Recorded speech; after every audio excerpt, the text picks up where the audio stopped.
അപ്പോൾ ഈ കലയിലൂടെ ഒരു ജീവിതമാർഗം ഉണ്ടാക്കണം. കാരണം വീട്ടിലെ അവസ്ഥകളെന്ന് വെച്ച് കഴിഞ്ഞാൽ വളരെ പരിതാപകരമായ അവസ്ഥയാണ്. അച്ഛൻ ഞാൻ പറഞ്ഞല്ലോ, ഒരു വൈമേലി കൃഷ്ണൻ മേനോൻ്റെ വീട്ടിൽ പണിയുമ്പോൾ വളരെ തുച്ഛമായ 10-12 രൂപയൊക്കെയാണ് അന്ന് അച്ഛന് കൂലി കിട്ടുന്നുള്ളൂ ആ കാലഘട്ടങ്ങളിൽ. ഈ കൂലി കിട്ടുമ്പോൾ അച്ഛൻ്റെ ആകെയുള്ള ഡ്യൂട്ടി എന്ന് പറയുന്നത് റേഷൻ അരി വാങ്ങിച്ചു തരും, അത്രയേ ഉള്ളൂ.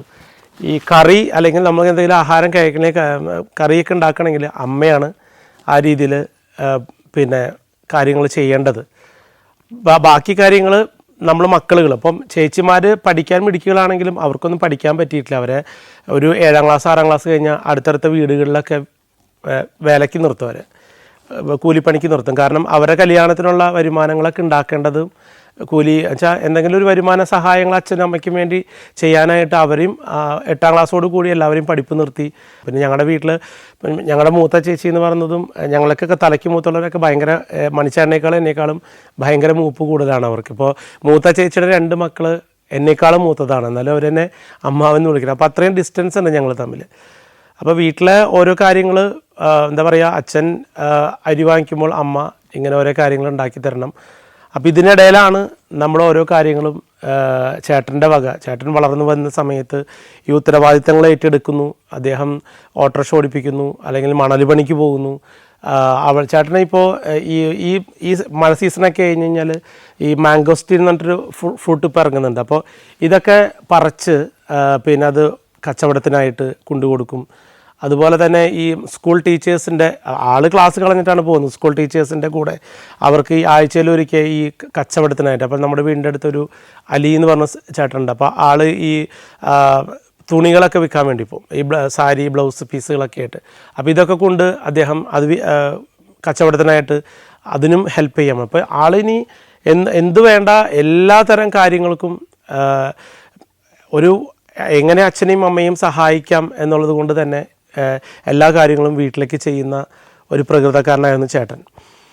ഈ മക്കളുടെ വീട്ടിലേക്ക് എന്തെങ്കിലും ഒന്ന് സഹായിക്കാം, അല്ലെങ്കിൽ ആരെങ്കിലും എന്തെങ്കിലും അസുഖം വന്നു കഴിഞ്ഞാൽ ഒരു നിവർത്തിയില്ല. അപ്പം അന്ന് ചേച്ചിമാരുടെ വീട്ടിലെന്തെങ്കിലും വിവാഹമോ അല്ലെങ്കിൽ മറ്റു കാര്യങ്ങളൊക്കെ ഉണ്ടായിക്കഴിഞ്ഞാൽ ഇവിടുന്ന് കൊണ്ടുപോകുന്ന സഹായം ചക്കയും മാങ്ങയും, അല്ലെങ്കിൽ അച്ഛൻ സദ്യക്കുള്ള ഇല വെട്ടുക, ഈ ഇല വെട്ടി തുടച്ച് അവർക്ക് കൊണ്ടുപോവുക, അല്ലെങ്കിൽ പട്ട ചൂട്ട്, ഇത്രയും കാര്യങ്ങളേ ഉള്ളൂ. അപ്പോൾ ഞങ്ങൾക്കെന്ന് വെച്ച് കഴിഞ്ഞാൽ ഈ ഒരു അച്ഛൻ പണിയെടുക്കുന്ന കുടുംബത്തിലെയും അമ്മ പണിയെടുക്കുന്ന വീടുകളിലെയും സാഹചര്യങ്ങളിലൂടെയാണ് ഞങ്ങൾ കഴിച്ചുകൂട്ടി പോകുന്നത് തന്നെ. അപ്പം ചേട്ടൻ എന്താ പറയുക, കായിക താരമാണെന്ന് വെച്ചാൽ കായിക താരമാണ്, കലാകാരനാണെന്ന് വെച്ചാൽ കലാകാരനാണ്. ഇതിന് 2 വളർച്ചകൾ നമ്മൾ നേരിട്ട് കാണണം. ഇപ്പം സ്കൂളിൽ ആദ്യം തന്നെ ഇപ്പം അറിയാലോ, മണിച്ചേട്ടൻ ബെൻ ജോൺസൺ എന്ന് പറയുന്നത്, അദ്ദേഹത്തിനെ കുട്ടിക്കാലത്ത് കാണുമ്പോൾ ഭയങ്കര കറുത്ത് കുരുകുരാന്ന് ചുരുണ്ട മുടി, നല്ല ആരോഗ്യമുള്ള മസിൽമാനായിട്ടുള്ളൊരു എന്താ പറയുക, ഒരു സ്പോർട്സ് താരമായിരുന്നു അദ്ദേഹം. അപ്പോൾ ഈ ഹഡിൽസിൽ അദ്ദേഹം സ്കൂളിൽ വിന്നറായിട്ടുണ്ട്, ജില്ലാ തലത്തിലും സംസ്ഥാന തലത്തിലൊക്കെ പോയിട്ട് വിന്നറായിട്ടുണ്ട്. നല്ലൊരു ഫുട്ബോൾ പ്ലെയർ ആയിരുന്നു. അതോടൊപ്പം തന്നെ ഈ 100 metre relay, 4x400 metre relay, ഇതിലൊക്കെ പങ്കെടുക്കും. അപ്പോൾ ഈ സമയത്താണ് ചേട്ടന് ബെൻ ജോൺസ് എന്നുള്ളൊരു പേര് ഇങ്ങനെ വന്നു ചേരുന്നത്. അതിങ്ങനെ മനസ്സിൽ കിടക്കുന്നുണ്ടായിരുന്നു. പിന്നീടാണ് അദ്ദേഹം ബെൻ ജോൺസ് എന്ന സിനിമയൊക്കെ ചെയ്തത്. അതിനപ്പുറത്തേക്ക് മറ്റൊരു തരത്തിൽ സ്കൂൾ കലോത്സവത്തിന് മിമിക്രി, മോണാക്റ്റൊക്കെ ചെയ്യുമായിരുന്നു. അപ്പോൾ ഈ സ്കൂൾ കലോത്സവത്തിന് എല്ലാം ഒരുക്കുന്നത് മണിച്ചേട്ടനാണ്. ഇപ്പം അദ്ദേഹത്തിൻ്റെ കൂടെ മത്സരിക്കുന്ന മത്സരാർത്ഥിനെ ഒരുക്കുന്നതും നാടകങ്ങളും ഓരോ ഡിവിഷൻ ബേസാണ്. അപ്പോൾ ഈ ഓരോരോ ഡിവിഷനിലെ നാടകങ്ങളും സംവിധാനം ചെയ്യുന്നത് ചേട്ടൻ തന്നെയാണ്. പക്ഷേ ചേട്ടൻ്റെ ഒരു ഗ്രൂപ്പിൽ ചേട്ടനുണ്ടാവും. ഒപ്പനൊരു ടീമിൽ മത്സരിക്കുകയാണെങ്കിൽ ചേട്ടൻ വെറുതെ ഒരു ടീമിന് പേര് കൊടുക്കും. ചേട്ടൻ വെറുതെ കയറി ഒപ്പന കളിക്കും. കാരണം ഈ ടീമിനെ വിജയിപ്പിക്കാൻ വേണ്ടി, അല്ലെങ്കിൽ സ്കൂളിലൊരു കലോത്സവം സൃഷ്ടിച്ചെടുക്കാൻ വേണ്ടി അദ്ദേഹം ഒരുപാട് പ്രാക്ടീസ് ചെയ്യുന്നത് ഞാൻ കണ്ടിട്ടുണ്ട്. മറ്റുള്ളവർക്ക് സ്ക്രിപ്റ്റ് എഴുതി നാടകങ്ങൾ ഉണ്ടാക്കുക, ജീവിതത്തിലെ ഓരോ ഭാഗങ്ങൾ തന്നെയാണ് അദ്ദേഹം ഉണ്ടാക്കുന്നത്. അപ്പോൾ അങ്ങനെ ആ സമയത്താണ് ഈ മുക്കുവൻ ഒരു മുക്കുവന് വലയെറിഞ്ഞിട്ട് വലിയൊരു നിധി കിട്ടുകയാണ്. അപ്പോൾ ഇത് മുക്കുവൻ ഇങ്ങനെ തുറക്കുന്നു, വളരെ പാടുപെട്ട് തുറന്ന് ഈ ഭൂതം അതിൽ നിന്ന് പുറത്ത് കിടക്കുകയാണ്. അങ്ങനെ പിന്നെ ഈ ഭൂതത്തിനെ ഇതിനുള്ളിലേക്ക് ആക്കി എടുക്കാനുള്ള ആ മുക്കുവൻ്റെ ഒരു ശൈലി അദ്ദേഹം അവതരിപ്പിക്കുന്ന ഒരു കഥയാണ് അദ്ദേഹം ആദ്യമായിട്ട് മോണാക്റ്റിലൂടെ അവതരിപ്പിക്കുന്നത് തന്നെ. അങ്ങനെ ഇത് പല വേദികളും അങ്ങോട്ട് ചെന്ന് ചോദിക്കുകയാണ്. നമ്മുടെ ചുറ്റുവട്ടുള്ള ക്ഷേത്രങ്ങൾ അല്ലെങ്കിൽ സാംസ്കാരിക പരിപാടികൾ അല്ലെങ്കിൽ രാഷ്ട്രീയ പരിപാടികൾ, എന്ത് 4 പേര് കൂടുന്ന ഏതൊരു വേദിയുണ്ടോ ആ വേദിയിലൊക്കെ ചേട്ടൻ പോയി ചോദിക്കും, എനിക്ക് ഒരു അവസരം തരൂ. പൈസയ്ക്ക് വേണ്ടിയിട്ടല്ല, അദ്ദേഹം ആദ്യം ഈ കല ഒന്ന് പ്രകടിപ്പിക്കണം. അതിൽ നിന്ന് കിട്ടിക്കഴിഞ്ഞാൽ എന്തെങ്കിലും കിട്ടിക്കഴിഞ്ഞാൽ നല്ലതെന്നുള്ള രീതിയിലാണ് അദ്ദേഹം അങ്ങനെ ഇത് അവതരിപ്പിക്കുന്നത്. അങ്ങനെ എനിക്ക് തോന്നുന്നു ഒരു 7ാം ക്ലാസ് മുതൽ അല്ലെങ്കിൽ 8ാം ക്ലാസ് മുതലൊക്കെ അദ്ദേഹം ഇങ്ങനെ ഓരോരോ എന്താ പറയുക ഉത്സവ പറമ്പുകളിലും സാംസ്കാരിക പരിപാടികളിലും രാഷ്ട്രീയ പരിപാടികളിലും ഒക്കെ എന്തിനു വേണം 4 കൂടി ജംഗ്ഷനിൽ നിന്ന് അവതരിപ്പിക്കാൻ പറഞ്ഞാൽ അവിടെ നിന്ന് അവതരിപ്പിക്കും.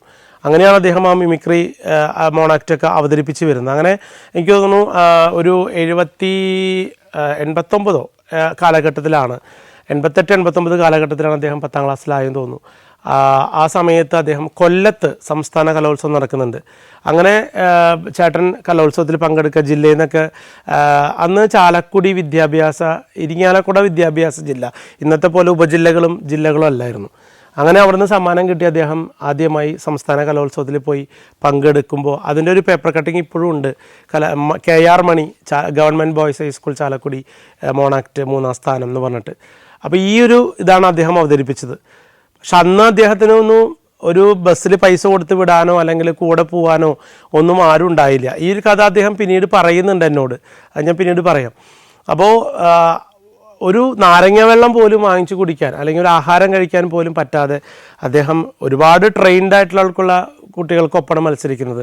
വളരെ പരിശീലനം നേടി വരുന്ന മോണാക്റ്റ് കളിച്ച് പരിശീലിച്ച് വരുന്ന കുട്ടികളുടെ കൂടെ മത്സരിക്കുകയും അദ്ദേഹം മോണാക്റ്റിൽ അന്ന് 3ാം സ്ഥാനമാണ് അദ്ദേഹത്തിന് കിട്ടിയത്. ആ ഒരു 3ാം സ്ഥാനമാണ് പിന്നീട് കലാഭവൻ മണി എന്ന് പറയുന്ന വലിയൊരു ആർട്ടിസ്റ്റിലേക്ക് പിന്നീട് അദ്ദേഹം സഞ്ചരിക്കുന്നത്. അപ്പോൾ ഈ ഒരു മിമിക്രിയും മോണാക്റ്റും പിന്നീട് അദ്ദേഹം വളർത്തിയെടുക്കുന്നുണ്ട്. അതായത് ഈ ബെൻ ജോൺസൺ എന്ന് പറഞ്ഞ ഈ കഥാപാത്രം പിന്നീട് അദ്ദേഹത്തിൻ്റെ ഒരു സ്വപ്നമായി മാറുന്നുണ്ട്. അന്ന് നമുക്കറിയാം ഈ TV കാണുന്ന ഈ സാധനങ്ങളൊക്കെ അദ്ദേഹം വീണ്ടും റിപ്പീറ്റ് ചെയ്തത് കാണിക്കും. അപ്പോൾ ഈ പന്ത് കളിക്കുമ്പോഴും അല്ലെങ്കിൽ ഒരു ഫിനിഷിംഗ് പോയിന്റിലേക്ക് എത്തുന്നതൊക്കെ നമ്മളിങ്ങനെ വളരെ സ്ലോ മോഷനിൽ കാണിക്കുന്നുണ്ടല്ലോ. അപ്പോൾ ഇതൊക്കെ അദ്ദേഹം പിന്നീട് റിപ്പീറ്റ് ചെയ്യാൻ തുടങ്ങി. പിന്നീട് ഈ മുക്കുവൻ ഭൂതൊക്കെ വിട്ടിട്ട് പിന്നെ ജുറാസിക് പാർക്ക്, അങ്ങനെ പല കുരങ്ങന്മാരുടെ ആക്ഷൻ, ആന നടക്കുന്നതിൻ്റെ ആക്ഷൻ, ഒട്ടകത്തിൻ്റെ മുഖത്തിൻ്റെ എക്സ്പ്രഷൻസ്, ഇതൊക്കെ ചേട്ടൻ ഭയങ്കരമായിട്ട് ഒബ്സർവ് ചെയ്യും. അതുപോലെ തൻ്റെ മുമ്പിൽ വന്നിരുന്ന് സംസാരിക്കുന്ന ഏതൊരാളെയും അതേപടി ഇമിറ്റേറ്റ് ചെയ്യാനുള്ള കഴിവ് ചേട്ടനുണ്ടായിരുന്നു. അങ്ങനെയാണ് വാസന്തി ലക്ഷ്മിയിലൊക്കെ ക്യാരക്ടറുകളൊക്കെ പിന്നീട് വരുന്ന. ഞങ്ങളുടെ വീടിൻ്റെ അടുത്ത് മുസ്തഫ സാറിൻ്റെ വീട്ടിലേക്ക് വരുന്ന ഒരു ബാലേട്ടനുണ്ടായിരുന്നു. റെയിൽവേയിൽ അനൗൺസറായിരുന്നു അദ്ദേഹം. അപ്പോൾ അദ്ദേഹം വരുമ്പോൾ അദ്ദേഹത്തിനെ കൈമ പിടിച്ച് കൊണ്ടുവരുന്നൊക്കെ മണിച്ചേട്ടനായിരുന്നു. അപ്പോൾ ഇതൊക്കെ അദ്ദേഹത്തിൻ്റെ ലൈഫിലേക്ക് പകർത്തുകയാണ്. തൻ്റെ മുമ്പിൽ കാണുന്ന ഓരോ അവസ്ഥകളും അദ്ദേഹം മനസ്സിലേക്ക് കയറ്റി വെച്ചിട്ടാണ് പിന്നീട് ഈ ജുറാസിക് പാർക്കൊക്കെ ചെയ്യുമ്പോൾ ഭയങ്കര പ്രശ്നം. അപ്പോൾ ചേട്ടൻ്റെ ഐഡിയയിൽ ചേട്ടൻ ആദ്യമായിട്ട് ചെയ്തത് ഈ ജുറാസിക്കിൻ്റെ ആ രൂപം, ആ വലിയ മൃഗത്തിൻ്റെ ആ രൂപം, ജീവിയുടെ രൂപം കമ്പിയിൽ പിന്നെ വെൽഡ് ചെയ്ത് ഉണ്ടാക്കിയിട്ട് ഇതിൻ്റെ ഉള്ളിലേക്കാണ് കയറണേ. പിന്നെ ഇതിൻ്റെ കൈയും കാലൊക്കെ ചേട്ടൻ തന്നെയാണ്. ഈ ജീവിക്ക് ആക്ഷൻ കൊടുക്കുന്നതിൻ്റെ ഒരു ബാഹ്യരൂപം മാത്രമാണ് അതിലുള്ളൂ. ഇത് വച്ചിട്ട് ഈ ഇരുമ്പിൻ്റെ കൂട്ടിൽ കയറുന്നിട്ട് ഈ ജുറാസിക്ക് ചാടി വരുന്നത് പോലെ കാണിക്കുമ്പോഴും ഈ പുറത്തെ സ്കിന്നൊക്കെ പൊട്ടി ചോര വരിക, അല്ലെങ്കിൽ കഷത്തിലൊക്കെ ഈ ഇരുമ്പിൻ്റെ അരം കൊണ്ട്. അപ്പോൾ ഇത് ആ ജുറാസിക്കിൻ്റെ അതേ എക്സ്പ്രഷൻ, ആ ജീവിയുടെ എക്സ്പ്രഷൻ ഈ രൂപത്തിലൂടെ കാണിക്കാനൊക്കെ ഇത് ഉണ്ടാക്കി വരും. പിന്നെ ഈ ആന, അതൊക്കെ നമുക്കിപ്പം ജെമിനി എന്ന് പറഞ്ഞ പടത്തിൽ ചേട്ടൻ പിന്നെ അത് കാണിക്കുന്നുണ്ട്. അതുപോലെ തന്നെ സുരേഷ് ഗോപിയുടെ ഒരു ചിത്രത്തിൽ അദ്ദേഹം ഇതുപോലെ തന്നെ കാണിക്കുന്നുണ്ട്. ഈ കുരങ്ങൻ്റെ സമ്മർ ഇൻ ബെത്ലഹേമിൽ കുരങ്ങൻ്റെ എക്സ്പ്രഷൻ, എലിയുടെ എക്സ്പ്രഷൻ ജെമിനിയിൽ കാണിക്കുന്നുണ്ട്. ഈ ഒട്ടകവും എലിയും തമ്മിലുള്ള പിന്നെ ആന നടന്നു പോകുമ്പോൾ കറക്റ്റായിട്ട് കാണിച്ചു തരും. അപ്പോൾ ഇതൊക്കെ ഒബ്സർവ് ചെയ്താണ് പിന്നീട് ചേട്ടൻ കലാഭവനിലേക്ക് എത്തുന്നത്. ഇങ്ങനെ കലാഭവൻ്റെ ഒരു പ്രോഗ്രാം വീടിനടുത്തുണ്ടായ സമയത്ത് അവരുടെ ഒരു ബ്രേക്ക് ടൈം ചോദിച്ചിട്ട് ചേട്ടൻ പിന്നെ ഈ പറഞ്ഞ മുക്കുവൻ്റെയും ഭൂതത്തിൻ്റെയൊക്കെ കഥ ഇതുപോലെയുള്ള ഈ ചേട്ടൻ സ്വയം ഉണ്ടാക്കിയെടുത്തിട്ടുള്ള സാധനങ്ങളൊക്കെ അവതരിപ്പിക്കുകയാണ്. അങ്ങനെയാണ് കലാഭവനിലെ ഗായകനായിട്ടുള്ള പീറ്ററേട്ടൻ ഈ ഒരു പരിപാടി, അത് ആ പരിപാടിക്ക് ഒരുപാട് സ്ട്രെസ് ചെയ്തിട്ടുണ്ട് ചേട്ടൻ, എനിക്കൊന്ന് അവതരിപ്പിക്കും. കാരണം ചിലപ്പോൾ ചേട്ടൻ്റെ ഉള്ളിൽ ഉണ്ടായിരുന്നുണ്ടാവും കലാഭവനിലേക്ക് ഒന്ന് കയറി പറ്റണം എന്നുള്ളതുകൊണ്ട്, അവരിൽ ആരെങ്കിലും കണ്ടിട്ട് എന്നെ കലാഭവനിലേക്ക് വിളിച്ചാൽ എനിക്ക് കലാഭവനിലേക്ക് പോവാം എന്നുള്ളത് കൊണ്ടായിരിക്കാം അന്ന് ആ കമ്മിറ്റിക്കാരോട് പോയി വളരെയധികം വിഷമിച്ച് കൈയും കാലും പിടിച്ച് അന്ന് ആ പരിപാടി അവതരിപ്പിച്ച് ഭാഗ്യം പോലെ ഈ പീറ്ററേട്ടൻ്റെ ശ്രദ്ധയിൽപ്പെടുകയും നീ എന്ന കലാഭവനിലേക്ക് വരുമെന്ന് പറഞ്ഞുകൊണ്ട് ചേട്ടൻ പിന്നെ കലാഭവനിൽ പോയി. പിന്നീടാണ് കലാഭവനിലൂടെ അവിടെയും ഒരുപാട് പ്രശ്നങ്ങളൊക്കെ ഉണ്ടായിരുന്നു. നമുക്കറിയാം, ഒരു ആർട്ടിസ്റ്റ് ആദ്യം വരുമ്പോൾ മറ്റുള്ളവർ അംഗീകരിക്കില്ല, അദ്ദേഹത്തിന് അവസരം കൊടുക്കാതെ അല്ലെങ്കിൽ അദ്ദേഹത്തിൻ്റെ കഴിവനുസരിച്ചുള്ള ഒരുപാട് അവസരം കിട്ടാതെ മാറ്റി നിർത്തിയ സാഹചര്യങ്ങളൊക്കെ പിന്നീട് അദ്ദേഹം സംസാരിച്ചിട്ടുണ്ട്. പക്ഷേ എവിടെയോ ഒരു പരിപാടിക്ക് വിദേശത്ത് പോയപ്പോൾ ഈ പരിപാടിക്ക് വളരെ മോശമായൊരവസ്ഥ വരുന്നത് കണ്ടപ്പോൾ പിന്നീട് അപ്പോഴാണ് ചേട്ടനൊരു അവസരം കൊടുക്കാൻ പറഞ്ഞ് ഫാദർ പറഞ്ഞിട്ട് ആബേലച്ചൻ പറഞ്ഞ് പിന്നീട് ചേട്ടൻ്റെ കയ്യിലേക്ക് കുറേ നമ്പറുകൾ ഇറക്കാൻ പറഞ്ഞിട്ട് ചേട്ടൻ കയറി സ്റ്റേജിലേക്ക് കയറുന്നു. അന്ന് ആ പരിപാടി വളരെ തകർത്ത് വിജയിച്ച് അതിനുശേഷമാണ് പിന്നെ കലാഭവനിലൊരു മെയിൻ താരമായിട്ട് ചേട്ടൻ മാറുന്നത്. പിന്നീട് ഞാൻ കണ്ടത് അദ്ദേഹത്തിൻ്റെ ഒരു എന്താ പറയുക ക്രിയേറ്റിവിറ്റി എന്ന് പറഞ്ഞത് ഈ പുറത്തുനിന്ന് കള്ള് കുടിച്ച് വരുന്ന ഒരു ഉത്സവപ്പറമ്പിലേക്ക് കയറി വരുന്ന ഒരു പ്രോഗ്രാമിൽ പ്രശ്നം ഉണ്ടാക്കുന്ന ഒരാളായിട്ട് കള്ളുകുടിയനായിട്ട് കയറി വരുന്ന രംഗമാണ്. അതിന് പല സ്ഥലത്തും വെച്ച് ചേട്ടനെ ആൾക്കാർ എന്താ പറയുക അടിച്ചിട്ടുണ്ട്, ഇടിച്ചിട്ടുണ്ട്. കാരണം ആരോ വിചാരിക്കുന്നത് ഇത് കലാഭവനിലെ ആർട്ടിസ്റ്റ് അല്ല, ഇത് വേറെ പ്രശ്നം ഉണ്ടാക്കാൻ വരുന്ന ആർട്ടിസ്റ്റാണെന്ന് വിചാരിച്ചിട്ടാണ്. യഥാർത്ഥത്തിൽ കലാഭവൻ്റെ പരിപാടിയാണ്. അപ്പോൾ ഈ പരിപാടിയിൽ ഒരു ആർട്ടിസ്റ്റായിട്ടാണ് അദ്ദേഹം പുറത്തുനിന്ന് കള്ളുകുടിയനായിട്ട് വരുന്നത്. അങ്ങനെ ഒരുപാട് അടിയൊക്കെ കിട്ടിയിട്ടുണ്ട് ചേട്ടന്. അങ്ങനെ അവസാനം അതിൽ നിന്ന് കൊതറി ഈ ശ്രദ്ധ മുഴുവനും ഈ സ്റ്റേജിൽ നിൽക്കുന്ന ആർട്ടിസ്റ്റുകളുടെ ശ്രദ്ധയ്ക്കപ്പുറം ഈ പുറത്ത് അടിയിടിയും കൊള്ളുമ്പോൾ ഈ കാണുന്ന ആൾക്കാർ മുഴുവനും ശ്രദ്ധിക്കുന്നത് കലാഭവൻ മണി എന്ന് പറയുന്ന ആർട്ടിസ്റ്റിനല്ല, ഒരു കള്ളുകുടിയനായിട്ടാണ് അദ്ദേഹത്തെ കാണുന്നത്. പിന്നീടാണ് ഇത് അദ്ദേഹം കലാഭവനിലെ ആർട്ടിസ്റ്റാണെന്ന് പറഞ്ഞ് കമ്മിറ്റിക്കാരൊക്കെ വലിയ പ്രശ്നങ്ങളൊക്കെ ഉണ്ടാക്കുമ്പോഴേക്കും കമ്മിറ്റിക്കാർ വന്ന് പറഞ്ഞ് ഒതുക്കിയിട്ടാണ് പിന്നെ ആൾ സ്റ്റേജിലേക്ക് കയറി വരുന്നത്. അപ്പോൾ അങ്ങനെ പുതിയ നാളിതുവരെ ഉണ്ടായിരുന്ന മിമിക്രി ലോകത്തുണ്ടായിരുന്ന പുതിയ പല നമ്പറുകളും മാറ്റി ഒരു മിമിക്രിയിലും ഒരു അഭിനയത്തിൻ്റെ ഒരു വേറിട്ടൊരു സാധ്യത ചേട്ടൻ അങ്ങനെ കൊണ്ടുവന്നിരുന്നു. അപ്പം അങ്ങനെ ജീവിതത്തെ തന്നെയാണ് അദ്ദേഹം ഈ കലാഭവൻ്റെ വേദിയിലൂടെ പിന്നീട് കൊണ്ടുവരുന്നത്. അതുതന്നെയാണ് പിന്നീട് വീണ്ടും അദ്ദേഹം സിനിമയിൽ വരുമ്പോഴും ആ ജീവിതത്തിൽ കണ്ടുവന്ന വാസന്തി ലക്ഷ്മി പോലെയുള്ള കഥാപാത്രങ്ങൾ. ആദ്യമായി സല്ലാപത്തിൽ അദ്ദേഹം അഭിനയിച്ചത് ഞങ്ങളുടെ വീടിൻ്റെ അടുത്ത് തന്നെ ഒരു അടുത്തുള്ള വീട്ടിലേക്ക് തെങ്ങ് ചെത്താനായിട്ടൊരാൾ വരും, മോഹൻ എന്ന് പറഞ്ഞൊരു ചേട്ടൻ. അപ്പോൾ അദ്ദേഹം ഒരു സൈക്കിളിലാണ് വരിക. അങ്ങനെ സൈക്കിളിൽ വരുമ്പോൾ അദ്ദേഹത്തിൻ്റെ ഈ കള്ള് ചെത്താൻ വേണ്ടി വരുമ്പോൾ ഇതിൻ്റെ ബാക്കിലൊരു ഇവരൊരു പാഡ് ഉണ്ടാവും, ഈ കള്ള് ചെത്തുന്ന കത്തിയും അതുപോലെ തന്നെ ഈ ചൊട്ടയമ തേക്കാനുള്ള ഒരു തരം മണ്ണ് പശ ആ സാധനമൊക്കെ ആയിട്ടാണ് വരിക. അപ്പോൾ ഇയാൾ നടന്നു പോകുമ്പം ഇദ്ദേഹത്തിൻ്റെ ബട്ടക്സിൻ്റെ മൂവ്മെൻറ്റ്സ് ഉണ്ട്. അപ്പോൾ ഈ മൂവ്മെൻറ്റ്സിനനുസരിച്ച് ഈ ബാക്കിൽ വെച്ച് ഈ പാഡ് ഇങ്ങനെ അനങ്ങുന്ന ഇതൊക്കെ അദ്ദേഹം കണ്ടുവച്ചിരുന്നു എന്നുള്ളത് നമുക്ക് സല്ലാപം കാണുമ്പോഴാണ് നമുക്ക് മനസ്സിലാവുന്നത്. കാരണം അദ്ദേഹം തെങ്ങ് കയറുന്ന രീതി, തെങ്ങ് കയറാൻ പറഞ്ഞ ആൾ തെങ്ങ് കയറും. സുന്ദർദാസ് സാറിൻ്റെ പടമായിരുന്നല്ലോ. തെങ്ങ് കയറാൻ പറഞ്ഞാൽ എങ്ങനെയാണ് സാറാ കയറേണ്ടത്? തളപ്പിട്ട് കയറണോ? ഈ തെങ്ങ് ചെത്താൻ കയറുന്ന ആൾക്കാർ ഒരു നമ്മളെ ചകിരിയുടെ ഒരു മടമ്പ് വെച്ച് കെട്ടിട്ടുണ്ടാവും, കയറ് പോലെ, അതുമേ കൂടെ കയറാറ്. പക്ഷെ എനിക്ക് തോന്നുന്നു സല്ലാപത്തിൽ ചേട്ടൻ ഒറിജിനലായിട്ട് തളപ്പിട്ടിട്ടാണ് കയറിയത്. അങ്ങനെ ആ തെങ്ങ് ചെത്തി ആൾ ഇറങ്ങി വരുന്നതും സൈക്കിളുമ കയറുന്നതും നടന്നു പോകുന്നതും ഇത്രയ്ക്കും ഒബ്സർവ് ചെയ്തൊരു കലാകാരൻ വേറെ ഉണ്ടോ എന്ന് ചോദിച്ചു കഴിഞ്ഞാൽ എനിക്കറിയില്ല. ആ സല്ലാപത്തിലെ കലാഭവൻ മണി അവതരിപ്പിച്ച രാജപ്പൻ എന്ന കഥാപാത്രം എന്താ പറയുക, ഞങ്ങൾക്കൊക്കെ ഞങ്ങളുടെ മുമ്പിൽ മോഹൻ ചേട്ടൻ എന്ന് പറഞ്ഞ ആൾ വന്നിറങ്ങുന്ന പോലെയാണ്. അതുപോലെ തന്നെ വാസന്തി ലക്ഷ്മിയിലെ ഈ ബ്ലൈൻഡായിട്ടുള്ള നമ്മുടെ വീടിൻ്റെ അടുത്തേക്ക് വരുന്ന ഈ ബാലൻ ചേട്ടൻ, അദ്ദേഹത്തിൻ്റെ ഓരോ മൂവ്മെൻ്റ്, കൃഷ്ണമണിയുടെ ചലനങ്ങൾ മുഴുവനും ഒരു സംസാരം കേൾക്കുമ്പോൾ ആ സംസാരത്തിൻ്റെ സ്ഥലത്തേക്ക് കണ്ണിൻ്റെ കൃഷ്ണമണി ചലിപ്പിക്കുന്നതും ഒക്കെ ഭയങ്കര ഒരു എന്താ പറയുക, അത്രയ്ക്കധികം ഒരു ഡ്രാമ സ്കൂളിൽ പഠിക്കാതെ ഇതൊക്കെ ജീവിതത്തിൽ നിന്ന് പകർത്തിയിട്ടൊരു കലാകാരനായിരുന്നു കലാഭവൻ മണി. അമേരിക്കയെ ഇനി ടെലിവിഷനിലൂടെയല്ല നേരിൽ തന്നെ കാണാം.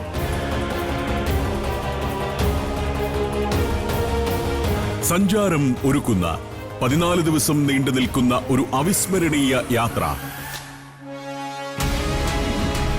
Wonders of USA. സാൻ ഫ്രാൻസിസ്കോയിൽ നിന്ന് തുടങ്ങി Los Angeles, Las Vegas, Niagara Falls, Washington DC എന്നിവിടങ്ങളെല്ലാം പിന്നിട്ട് ന്യൂയോർക്കിൽ സമാപിക്കുന്ന ദീർഘമായൊരു അമേരിക്കൻ സഞ്ചാരം.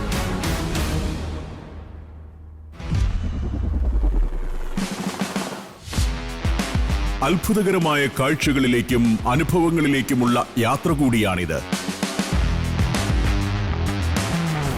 Golden Gate Bridge, Fisherman's Wharf, Universal Studios, Hollywood Walk of Fame, Hollywood sign, Las Vegas എന്ന ഉല്ലാസ നഗരം, Grand Canyon, Hoover Dam, Niagara Falls, White House, 9/11 memorial തുടങ്ങി നൂറുകണക്കിന് കാഴ്ചകൾ.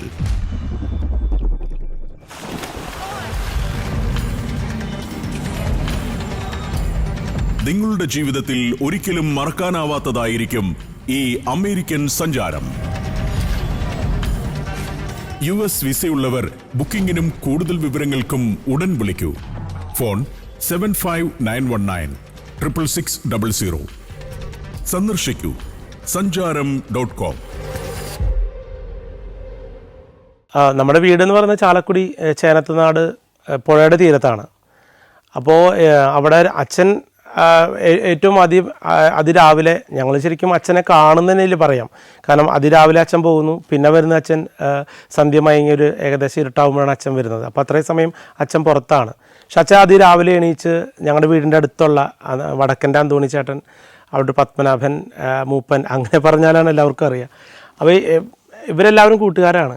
അങ്ങനെ ഇവരെല്ലാവരും കൂടി ചാലക്കുടി, ഞങ്ങളുടെ ചേനത്ത് നാട്ടിൽ നിന്ന് ഒരു കിലോമീറ്റർ കഷ്ടി അടുത്താണ് ചാലക്കുടി ഗവൺമെൻറ് ഹോസ്പിറ്റൽ. അപ്പോൾ അവിടെ ഒരു ചായക്കടയുണ്ട്. അവിടെ പോയി ഒരു ചായ കുടിക്കും. ചായ കുടിച്ച് തിരിച്ച് വരുമ്പോഴത്തേക്കും ഞങ്ങളെല്ലാവരും എണീക്കണം, അല്ലെങ്കിൽ ഭയങ്കര ബഹളം ഉണ്ടാക്കും അച്ഛൻ. അങ്ങനെ അച്ഛൻ്റെ ചുമ, അച്ഛൻ ഇടയ്ക്കിടയ്ക്ക് ചുമയ്ക്കുന്ന ഒരാളാണ്. അപ്പോൾ അച്ഛൻ്റെ ചുമ വഴിക്കെന്ന് കേൾക്കുമ്പം ഞങ്ങൾക്ക് പിന്നെ വാതിൽ അങ്ങനെയൊന്നുമില്ല. കാരണം ഒരു ഓല കൊണ്ട് മറച്ച ഒരു ഇങ്ങനെ വടി ഇങ്ങനെ പിരിച്ചിടുന്ന ഒരു തരം വാതിലാണ്. അപ്പോൾ അതുകൊണ്ട് അടച്ചുറപ്പുകളൊന്നുമില്ല. വീട് ഇങ്ങനെ ഉണ്ട്. കുറച്ച് വശം ഓടാണ്, കുറച്ച് വശം ഇങ്ങനെ പനോല കൊണ്ട് മേഞ്ഞതാണ്. അങ്ങനെ ഒരു വീടാണ് ഞങ്ങളുടെ. ഞാൻ നേരത്തെ പറഞ്ഞു ഒരു ചെറിയൊരു ഇടവഴി പോലത്തെ ഒരു ഇടനാഴി പോലെയുള്ളൊരു ഇറയം, അതേപോലെ തന്നെ അപ്പുറത്തെ ഒരു ചായ്പ്, പിന്നെ ഞങ്ങൾക്ക് എല്ലാവർക്കും കിടക്കാൻ വേണ്ടി ഒരു മുറി. കാരണം ഇപ്പോൾ ചേച്ചിമാർ കല്യാണം കഴിഞ്ഞ് വന്നു കഴിഞ്ഞാൽ, കല്യാണം കഴിഞ്ഞ ചേച്ചിമാർക്ക് മാത്രമാണ് ആ ഒരു എന്താ പറയുക മധുവിധുവിൻ്റെ സമയത്ത് മാത്രമാണ് ഈ ചായ്പുള്ളൂ. അത് കഴിഞ്ഞ് പിന്നെ എല്ലാവരും കോമൺ ആണ്. അങ്ങനത്തെ ഒരു സാഹചര്യത്തിൽ നിന്ന് പിന്നീടാണ് മനുഷ്യേട്ടൻ വീടുകളൊക്കെ വയ്ക്കുന്നത്. അത് കഴിഞ്ഞ് അച്ഛൻ വന്നു കഴിഞ്ഞാൽ പിന്നെ നമ്മളെല്ലാവരും വളരെ കൃത്യമായിട്ട് പഠിക്കാനുള്ള കാര്യങ്ങൾ പഠിക്കുക, കാര്യങ്ങൾ ചെയ്യുക. അച്ഛൻ അതോടുകൂടി അച്ഛനൊരു ചെറിയൊരു തോർത്തുമുണ്ടുണ്ട്.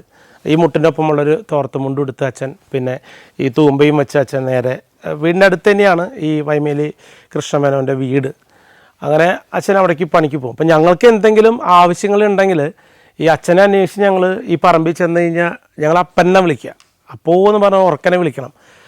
അപ്പോൾ അച്ഛൻ എന്ന് പറഞ്ഞാൽ അവിടെ നിന്ന് ഇങ്ങനെ വിളി കേൾക്കും. അപ്പോൾ അച്ഛൻ ഈ അച്ഛൻ്റെ ആഹാരവും കാര്യങ്ങളൊക്കെ ഇവിടെ തന്നെയാണ്, ഈ ഇവരെ വീട്ടിൽ തന്നെയാണ്, ജോലി എടുക്കുന്ന വീട്ടിൽ തന്നെയാണ്. അച്ഛൻ്റെ ആഹാരം ഭയങ്കര രസമാണ്. കാരണം അവിടെ നിന്ന് നല്ല കുത്തരി കഞ്ഞി കൊടുക്കും. അത് ഈ പാളയിലാണ് കൊടുക്കുക. അത് അച്ഛൻ ഉണ്ടാക്കി വെച്ചിട്ടുണ്ട് അവിടെ. അങ്ങനെ അവിടെ നിന്ന് തന്നെ വീഴുന്ന നല്ല മാങ്ങയുണ്ടാവും. ഈ മാങ്ങയിൽ കുറേ മോര്, പച്ചമോര്, അവിടുത്തെ തന്നെ പശു പാല് കറന്നുണ്ടാക്കിയ മോര്, ഇതൊക്കെ ഒഴിച്ച് അച്ഛൻ ഈ മാമ്പഴം അങ്ങനെ പിഴിഞ്ഞ് ഈ അവിടെ നിന്നുള്ള ഈ കാന്താരി മുളകൊക്കെ കൂട്ടി അതിൽ പിഴിഞ്ഞിട്ട് ഈ ചോറ്, ഈ അച്ഛൻ്റെ കയ്യിൽ നിന്ന് ഈ ഒരു ഉരുള കിട്ടാനായിട്ട് നമുക്ക് ഭയങ്കര ആഗ്രഹമാണ്, ഭയങ്കര കൊതിയായിരിക്കും. അപ്പോൾ ഞങ്ങൾ എന്തെങ്കിലും കാര്യങ്ങൾക്ക് വേണ്ടിയിട്ട് വീട്ടിൽ ആരുമെങ്കിലും വന്നാലോ, അല്ലെങ്കിൽ നമുക്ക് എന്തെങ്കിലും അത്യാവശ്യ സാധനങ്ങൾ വാങ്ങിക്കാനോ, സ്കൂളിലേക്ക് എന്തെങ്കിലും ആവശ്യങ്ങൾക്കൊക്കെ വേണ്ടി അച്ഛനെ അന്വേഷിച്ച് പോകുമ്പോൾ അച്ഛൻ ഞങ്ങളോട് വരാൻ പറയും. അപ്പോൾ വരുമ്പോൾ അച്ഛൻ എന്ന് വെച്ച് കഴിഞ്ഞാൽ ഇങ്ങനെ ഈ പലതരത്തിലുള്ള മാമ്പഴങ്ങളുള്ള ഈ പറമ്പാണ്. ഈ പറമ്പിൽ പല സ്ഥലങ്ങളിലും അച്ഛൻ ഇങ്ങനെ മാങ്ങ കൂട്ടി വെച്ചിട്ടുണ്ടാവും. അപ്പോൾ മറ്റു കുട്ടികളെടുത്ത് കൊണ്ടുപോകാണ്ടിരിക്കാൻ വേണ്ടി അച്ഛൻ കൂട്ടി വയ്ക്കുന്ന ഈ മാമ്പഴം വയ്ക്കുന്നിടത്ത് കുറേ ചവറുകളൊക്കെ ഇങ്ങനെ പൊങ്ങി നിൽക്കുന്നുണ്ട്. അത് ഞങ്ങൾക്ക് അറിയാം ഈ ഐഡിയ. അപ്പോൾ അവിടെ ഉണ്ടെന്ന് പറയുള്ളൂ, അച്ഛനായിട്ട് ഞങ്ങൾക്ക് എടുത്തു തരില്ല. അങ്ങനെ ഇതൊക്കെ അച്ഛൻ കൂട്ടി വെച്ചിട്ടുണ്ടാവും. ഇതൊക്കെ ഞങ്ങളെടുത്ത് വീട്ടിലേക്കുള്ള ചൂട്ടും ഈ പട്ടയും ഇതൊക്കെയാണ് ഞങ്ങൾക്ക് അവൻ തന്നുവിടുക. പിന്നെ ചക്ക, മാങ്ങ ഈ ഇതിൻ്റെ ഉള്ളിലേക്ക് ഇറക്കി വയ്ക്കും. കാരണം ഈ വഴിയിൽ കൂടെ പോകുമ്പോൾ ആൾക്കാർക്ക് അറിയാം ഇതിൽ ചക്കയും മാങ്ങയും ഉണ്ടാവുന്നുള്ളൂ. അപ്പോൾ മാങ്ങ ഇതിൽ നിന്ന് എടുക്കാതിരിക്കാൻ വേണ്ടി അച്ഛൻ ഈ വിറകിൻ്റെ ഉള്ളിലേക്ക് ഈ മാങ്ങ കയറ്റി വെച്ചിട്ട് വിറക് ഇങ്ങനെ സെറ്റാക്കിയിട്ട് ഞങ്ങളുടെ തലയിൽ വെച്ച് തന്നു വിടും. പിന്നെ ഞങ്ങൾ അച്ഛനെ കാണുന്നത് വൈകുന്നേരം ഞങ്ങൾക്ക് ഈ മണ്ണെണ്ണപ്പാട്ടയും സഞ്ചിയും ഒക്കെ കൊണ്ടുപോകണം. അങ്ങനെ വൈകുന്നേരം അച്ഛൻ വരുന്നത് നോക്കി നമ്മൾ ഈ വീടിൻ്റെ അടുത്തുള്ള ചാലക്കുടി ഗവൺമെൻറ് ഹോസ്പിറ്റലിൻ്റെ അടുത്ത് റേഷൻ കടയുണ്ട്. അവിടെ പോയിട്ട് ഞങ്ങൾ നിൽക്കണം. അവിടെ വരുമ്പോൾ അച്ഛൻ റേഷൻ കടയിൽ ഈ അരി വാങ്ങിച്ചു തരും. ബാക്കി കാര്യങ്ങൾ അമ്മയ്ക്കാണ്, അമ്മയുടെ ഡ്യൂട്ടിയാണ്. പിന്നെ അച്ഛൻ അത്യാവശ്യം തൊട്ടടുത്ത് തന്നെ ചെറിയൊരു കള്ള് ഷാപ്പുണ്ട്. പക്ഷേ ആൾക്കാർ ചോദിക്കും ഭയങ്കര കുടിയന, അങ്ങനെയല്ല അച്ഛൻ.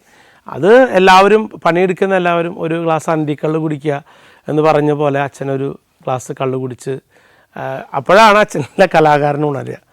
അങ്ങനെ വീട്ടിൽ വന്നു കഴിഞ്ഞാൽ പാവം അതൊരു ഈ പറഞ്ഞ ഇറയത്ത് ഒരു പായിടും, അവിടെ കിടക്കും. പിന്നെ അച്ഛൻ്റെ പാട്ടുകളാണ്. അച്ഛൻ ഉറങ്ങുന്നത് വരെ അച്ഛൻ ഇങ്ങനെ ഓരോ പാട്ടുകളും പാടി പാടി പാടി ഉറങ്ങുന്ന വെച്ചാൽ തലയണ ഉപയോഗിക്കില്ല. അച്ഛൻ്റെ ഈ കൈ വെച്ചിട്ട് തന്നെയാണ് അച്ഛൻ കിടക്കുക. അച്ഛൻ്റെ ഒരു തോർത്തമ്മളുണ്ടാവും, അത് ചുരുട്ടി തല വയ്ക്കും. വേറൊരു പുതപ്പോ അങ്ങനെയൊന്നും ഉപയോഗിക്കുന്ന ഒരാളല്ല. നമ്മുടെ സാധാരണ പായ, ഈ പായയിൽ കിടന്ന് ഈ പാട്ടും പാടി കിടന്നുറങ്ങുന്ന ഒരു അച്ഛനാണ് ഞങ്ങൾക്കുള്ളത്. പിന്നെ മൂത്ത സഹോദരൻ എന്താ പറയുക, അദ്ദേഹത്തിന് ഞങ്ങൾക്ക് വളരെ മൂത്തായതുകൊണ്ട് തന്നെ ചേട്ടൻ്റെ കല്യാണം കഴിയുമ്പോൾ എനിക്ക് 4 വയസ്സ് 5 വയസ്സാണ്ടുള്ളൂ, മൂത്ത സഹോദരൻ്റെ കല്യാണം കഴിയുമ്പോൾ. അപ്പോൾ അവർക്ക് മക്കളായി കഴിഞ്ഞതിന് ശേഷം മൂത്ത സഹോദരൻ അവിടെ നിന്ന് അങ്ങനെ അങ്ങോട്ട് മാറിപ്പോയി. പക്ഷേ ഈ ഒരു അച്ഛനും ചേട്ടനും ഒക്കെയുള്ളൊരു ജീവിതം എന്ന് പറയുന്നത്, ഇതൊക്കെ ചേട്ടനിങ്ങനെ അച്ഛനോടും ചേട്ടനും അത്യാവശ്യം കഴിക്കും. അപ്പോൾ ഇവർ തമ്മിലുള്ള ഈ കള്ളു കുടിച്ചിട്ടുള്ള സംഭാഷണത്തിൻ്റെ ഒരു പ്രത്യേക ഇതുണ്ട്. അത് ചേട്ടൻ പറയുന്നതിനാണ് കൂടുതൽ ഒരു ഇഷ്ടം വരിക. അപ്പോൾ ഇതിനിടയിൽ ഞങ്ങളുടെ ലൈഫിലുണ്ടായിട്ടുള്ളൊരു കാര്യത്തിൽ ചേട്ടൻ അത് കാസറ്റിലൂടെയൊക്കെ വളരെ തമാശയായിട്ട് പറയാറുണ്ട്. ഞങ്ങളുടെ ഈ വീട്, ഈ ചെറിയ വീട് ഇത് തേക്കണം. അപ്പോഴേക്കും മണിച്ചേട്ടൻ മുതിർന്നു തുടങ്ങി, കലാഭവനിലേക്ക് മിമിക്രി ചെറുതായിട്ട് അവതരിപ്പിക്കാൻ തുടങ്ങി. അപ്പോൾ വീടൊക്കെ ഒന്ന് സെറ്റപ്പ് ആക്കണം എന്നുള്ളത് കൊണ്ട് മണൽ കൊണ്ടുവന്ന് വീട് ചെത്തി തേക്കണം. അപ്പോൾ അങ്ങനെ ഞങ്ങൾ 2 പേരും കുളിക്കാൻ പോകുമ്പോൾ ചാലക്കുടി പുഴയിൽ നിന്ന് മണൽ കോരി ഈ ഒരു ചെറിയ വട്ടകയുണ്ട്, ഈ വട്ടകയിൽ കുളിക്കാൻ പോകുമ്പോൾ കൊണ്ടിടും. രാവിലെ ഇത്ര കൊട്ട, വൈകുന്നേരം കുളിക്കാൻ പോകുമ്പോൾ ഇത്ര കൊട്ട എന്നിട്ട് ഞങ്ങൾ 2 പേരും ചോന്ന് കൊണ്ടിട്ടതിന് ശേഷമാണ് ഇത് തേച്ച്. പിന്നെ ചേട്ടന് പാട്ട് ഭയങ്കര ഇഷ്ടമാണല്ലോ. അപ്പോൾ ഈ പാട്ടിൻ്റെ ഭാഗം ഈ സ്പീക്കർ എവിടെ നിന്നെങ്കിലൊക്കെ ആൾ കൊണ്ടുവരും, ചെറിയ സ്പീക്കർ. ഈ സ്പീക്കർ കൊണ്ടുവന്ന് ആൾ കണ്ടെത്തിയ എന്ന് വെച്ചാൽ ഈ കുടമുണ്ട്, മൺകുടം. ഈ മൺകുടത്തിലേക്ക് ഇറക്കി വെച്ചിട്ട് വീടിൻ്റെ 2-3 സൈഡിലായിട്ട് ഇത് വയ്ക്കും.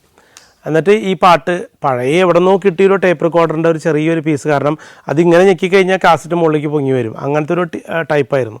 അപ്പോൾ അത് പഴയത് എവിടെ നിന്നോ പാവം അത് വാങ്ങിച്ചു കൊണ്ടുവന്ന്, മേശ ഉണ്ടായില്ല. അങ്ങനെ ചേട്ടൻ ആദ്യമായിട്ട് വീട്ടിലേക്ക് വാങ്ങിച്ച ഒരു എക്യുപ്മെൻ്റ് എന്ന് പറയുന്നത് ഒരു പഴയ ഒരു പ്ലാവിൻ്റെ ഒരു മേശയാണ്. ഈ മേശ ഇറയത്ത് വെച്ചിട്ടുണ്ടാവും. അങ്ങനെ ഈ വീട് ചെത്തി തേച്ചു. പിന്നെ ഞങ്ങൾക്ക് ആദ്യം മണ്ണെണ്ണ വിളക്കായിരുന്നു. അപ്പോൾ ഈ മണ്ണെണ്ണ വിളക്ക് മാറ്റി ഞങ്ങൾക്ക് ഈ പാട്ട് കേൾക്കണം എന്നുള്ളത് കൊണ്ട് തന്നെ ചേട്ടൻ കറണ്ട് എടുക്കാൻ തീരുമാനിച്ചു. അങ്ങനെ ഞങ്ങൾ ഈ വീട് ഞങ്ങൾ പറഞ്ഞ പോലെ മണലൊക്കെ കൊണ്ടുവന്ന് ഇതൊക്കെ ചെത്തി തേച്ച്. അപ്പോൾ ഇതിന് പണിക്കാർ ഒരാൾ മാത്രമേ ഉണ്ടാവുള്ളൂ കേട്ടോ. ഇത് ഒക്കെ ചെയ്യുന്നത് ഈ സിമെൻറ്റ് കൂട്ടുന്നതും ബാക്കി എല്ലാ പണിയെടുക്കുന്നതും ഞങ്ങൾ എല്ലാവരും കൂടി ചേർന്നിട്ടാണ്. അപ്പോൾ ഈ പണിയെടുക്കുന്ന ആൾക്കാരെ ഇങ്ങനെ വീടൊക്കെ ചെത്തി തേച്ചു, അങ്ങനെ കറണ്ട് എടുത്തു. അപ്പോൾ അതിനിടയിലാണ് ഒരു സംഭവം, ചേട്ടൻ തമാശക്കൂടെ ഈ പ്ലഗിൽ വേട്ടാളം കൂട്ടിയൊരു തവണ. അപ്പോൾ അച്ഛൻ വന്ന സമയത്ത് പിന്നെ എന്താ പറയുക, ഇത് ഈ വേട്ടാളൻ കൂട്ടിയപ്പോൾ മണിച്ചേട്ടൻ വളരെ ബഹുരസമായിട്ടാണ് അത് അവതരിപ്പിക്കുക. എനിക്ക് അത്രയും കോമഡി ആയിട്ട് പറയാൻ അറിയില്ല, പക്ഷെ ഉണ്ടായൊരു സംഭവമാണത്. അങ്ങനെ അച്ഛൻ ഈ എന്താ പറയുക, ഈർക്കിലെടുത്ത് കുത്തിയിട്ട് ഈ വേട്ടാളൻ പോകുന്നില്ല.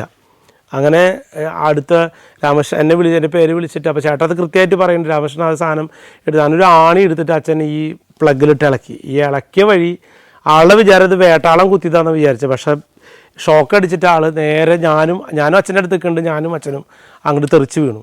അപ്പോൾ ഇങ്ങനെ എന്താ പറയുക, വിദ്യാഭ്യാസം ഇല്ലാത്തതിൻ്റെയും എല്ലാത്തിനും. പക്ഷേ ഇതൊക്കെ ചേട്ടൻ വളരെ രസകരമായിട്ടാണ് പിന്നീട് പുറത്ത് അവതരിപ്പിച്ചത്. പക്ഷേ ഞാൻ പറയുമ്പോൾ പോലും എനിക്കത് ഞാൻ കുറേയൊക്കെ ഒതുക്കുന്നുണ്ടോ തന്നെ ചെറിയ സംശയമുണ്ട്. പക്ഷേ ചേട്ടൻ ഇത്തരം കാര്യങ്ങൾ വളരെ രസകരമായിട്ട് പുറം വേദികളിൽ അവതരിപ്പിക്കുക, ഈ ജീവിതത്തിലുണ്ടായ ഓരോ നിമിഷങ്ങളും അദ്ദേഹം അത്ര രസകരമായിട്ടത് പറഞ്ഞവതരിപ്പിക്കാനുള്ള കഴിവ് ചേട്ടനെ കൂടെ ഉണ്ടായിരുന്നു. അപ്പോൾ ഇതൊക്കെ ആൾക്കാർ കേൾക്കുമ്പോൾ അത് പിന്നെ നുണയാണോ അല്ലെങ്കിൽ വെറുതെ തമാശയ്ക്ക് ഉണ്ടാക്കിയതാണോ എന്നൊക്കെ ചോദിക്കും. ഒരിക്കലും അല്ല.